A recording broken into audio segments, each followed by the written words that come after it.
Hi, everyone. I'm Nicole Hemrick, the owner and managing partner at Hemrick O'Malley, PLLC, and I'm here to talk to you about our exciting news about parole in place.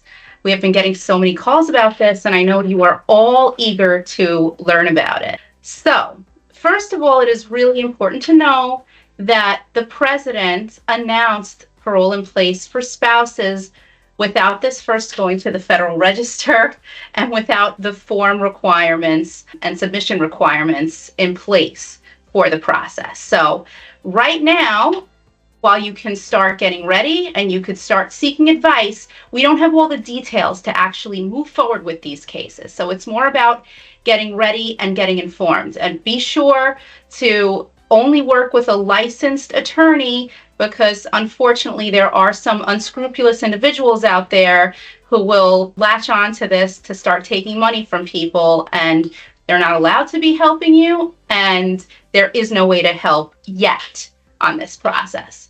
Now, who do we know is going to qualify? According to the president's announcement on June 18th, the people who will qualify for this process must have continuously resided in the United States since June 17th, 2014. So that is 10 years, okay, of being in the U.S. They must be physically present in the U.S. as of June 17th, 2024. They must be legally married to a U.S. citizen as of June 17th, 2024. Of course, we know this is for people who entered without inspection, meaning they don't have parole, they don't have an entry record, and they don't have any type of lawful status at this time. To qualify, you must not have been convicted of any disqualifying crimes. We don't exactly know what those are yet, but typically crimes that disqualify people are aggravated felonies or crimes involving moral turpitude. We will see exactly what type of crimes will be disqualified.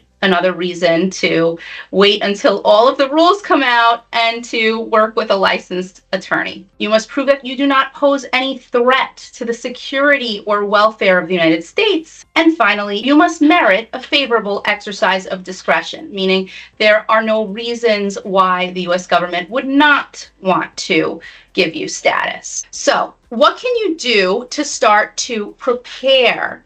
Since we know that one of the requirements here is having spent 10 years in the U.S., you can start gathering proof that you've been here for 10 years.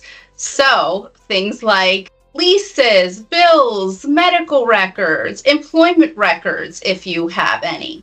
If you have children that were born in the United States, that might prove some of the years. Tax returns are a very useful piece of documentation. Additionally, if you have any notifications from USCIS, whether it's an approval notice from your U.S. citizen spouse or any other process that you've been through, you can collect those. What else?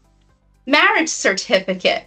Proof that your spouse is a U.S. citizen. These are the types of things that we know that are going to be useful for this kind of case. Us at Hemrick O'Malley are going to be staying on top of this and all other immigration news, and we are happy to discuss this process with you or anything else that may apply to assist you gain lawful status in the United States. If you have any questions, give us a call at 833-848-7838 or check us out at www.hemrick.law.